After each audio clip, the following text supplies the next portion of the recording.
आज हम बनाएंगे कोथिंबीर बड़ी। ये एक महाराष्ट्रियन स्नैक्स की रेसिपी है। बहुत ही टेस्टी होती है, कुरकुरी होती है और बहुत ही जल्दी बनकर तैयार हो जाती है। तो महाराष्ट्र में जो हरा धनिया होता है उसी को ही कोथिंबीर कहते हैं। तो इसमें धनिए का ज़्यादा इस्तेमाल होगा। तो धनिया हमने ढेर सारा ले लिया है, इसको 3-4 पानी से धो लिया है और इसको छोटे छोटे टुकड़ों में काट लेंगे, रख लेंगे अलग। और यहाँ पर हमने 1 कप चने की दाल लिया है, ओवरनाइट के लिए सोक कर दिया था और इसको धो कर ले लिया है। हमने 8-10 कलियाँ लहसुन की, 1 इंच टुकड़ा अदरक का और यहीं पर हमने तीखे के अनुसार 2 मिर्च लिया है। अपने टेस्ट के अकॉर्डिंग मिर्च की संख्या को कम या ज़्यादा किया जा सकता है। और इस पेस्ट को हमने पल्स पे चलाते हुए दरदरा ही पीस करके तैयार किया है। चाहे तो इसको सीलबट्टे पर भी पीस सकते हैं। तो हमारा मसाला तैयार हो गया है। चलते हैं कढ़ाई की तरफ। हमने गैस पर कढ़ाई चढ़ा दी है, उसमें 1 कप पानी डाल दिया है। इसमें हमने 2 बड़े चम्मच सूजी और 2 बड़े चम्मच चावल का आटा लिया है। स्वाद अनुसार नमक लिया है और 1 चम्मच हमने चीनी डाल दिया है और थोड़ा सा हमने हल्दी डाल दिया है। और हल्का सा खट्टापन आ जाए इसके लिए हमने 2 बड़े चम्मच के बराबर इसमें दही डाल दिया है।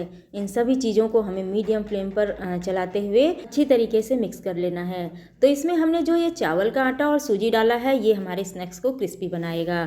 तो यहीं पर हम जो चने की दाल को पीस करके रखा है अब उसको डाल लेते हैं। अभी गैस की फ्लेम को हमने मीडियम रखा हुआ है, बीच बीच में गैस की फ्लेम को हम हाई भी कर लेंगे। और अब इसको लगातार चलाते हुए पकाना है, नहीं तो तली पर लग जाएगा।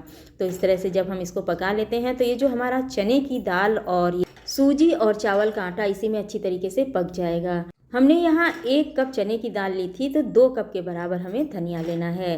और जब ये थोड़ा सा कुक हो जाए तो धनिया को डाल देंगे और फ्लेम को कभी हाई कभी मीडियम रखते हुए इसको अच्छी तरीके से हमें कुक कर लेना है। इस डिश को मैंने पहली बार ट्राई किया है और मुझे लग रहा था कि इसमें धनिया का स्वाद आएगा, लेकिन यकीन मानिए बिल्कुल भी धनिए का स्वाद नहीं आया और बहुत ही टेस्टी था ये खाने में। गैस की फ्लेम को मीडियम कर देंगे और कुछ देर के लिए इसको कवर कर देंगे जिससे अच्छी तरीके से ये पक जाए। और जब तक हमारा ये पक रहा है मिश्रण, तब तक हम एक थाली को अच्छे से ग्रीस कर लेंगे जिससे कि हम जब इसको उसमें ट्रांसफ़र करें और उसको डिमोल्ड करें तो बहुत ईजीली ये डिमोल्ड हो जाएगा। तो गैस की फ्लेम को इस समय हमने हाई कर दिया है और इसको लगातार चलाते हुए हमें पका लेना है। और जब हमें लगे कि अब ये जमने की कंडीशन में आ गया है, जैसा कि इस समय देख सकते हैं अब ये जम जाएगा, तो बस हम गैस की फ्लेम को ऑफ कर देंगे और जो हमने कढ़ाई को ग्रीस करके रखा है उसमें इसको हमें ट्रांसफ़र कर लेना है।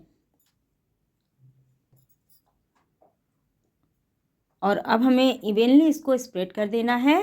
तो हमने 1 चम्मच लिया है, उसके ऊपर हमने इस तरह से ऑयल लगा दिया है जिससे कि इसको स्प्रेड करना थोड़ा इजी हो जाए, और नहीं तो हाथ में भी पानी लगाकर इसको आसानी से स्प्रेड किया जा सकता है। तो अब इसको हम 2-3 घंटे के लिए छोड़ देते हैं और 2-3 घंटे बाद हमारा मिक्स बहुत अच्छी तरीके से सेट हो चुका है। तो एक नाइफ़ की हेल्प से पहले किनारों को अच्छी तरीके से छुड़ा लेंगे, स्क्रैप कर लेंगे और उसके बाद छोटे बड़े जैसे भी पीसेस हमें पसंद हो उसके अकॉर्डिंग इसको काट लेंगे। इस तरह से ये नाश्ता जो है बहुत जल्दी बनकर तैयार होता है। बस हमें दाल को पहले से सोक करके रखना होता है, बाकी इसमें बहुत ज़्यादा टाइम टेकिंग कुछ भी नहीं है।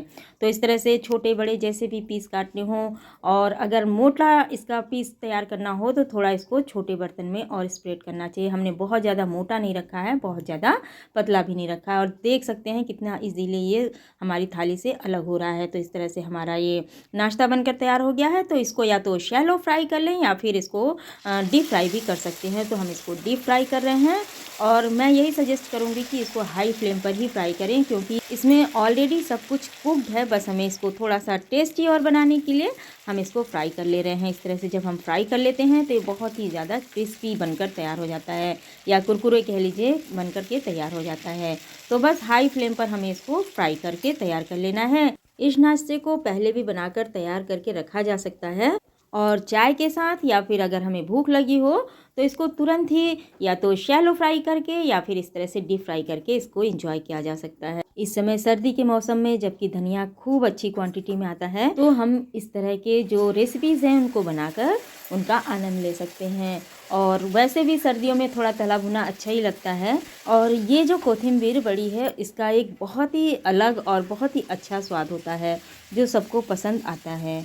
तो इस तरह से बनाइए कोथिंबीर बड़ी। सर्दी का मौसम है, ढेर सारा धनिया आ रहा है और धनिया एक बहुत अच्छा इम्यूनिटी बूस्टर है। तो क्यों ना इस तरह से हम धनिए को कंज्यूम करें, बच्चों को भी खिलाएं, फैमिली के सभी मेंबर्स को खिलाएं।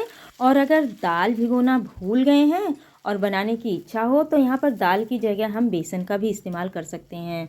बेसन को अच्छी तरीके से घोल लेंगे, जैसे हमने सारा प्रोसेस किया है, बस दाल की जगह बेसन होगा। और इस तरह से फटाफट से इस टेस्टी क्रिस्पी स्नैक्स को बनाएं, खुद भी खाएं और सबको खिलाएं। और जो हमने दही का इस्तेमाल किया है, अगर दही ना हो तो उसकी जगह हम नींबू के रस का भी इस्तेमाल कर सकते हैं। इसको तीखी चटनी या फिर टोमेटो सॉस के साथ भी इंजॉय कर सकते हैं। बच्चों को लंच में देने के लिए, टिफ़िन में देने के लिए भी ये बिल्कुल परफेक्ट रेसिपी है। तो इस तरह से इसको बनाएं और इंजॉय करें। ये बहुत ही टेस्टी है और बहुत ही आसानी से बनने वाली रेसिपी है। और हमारे चैनल को सब्सक्राइब करना बिल्कुल भी ना भूलें।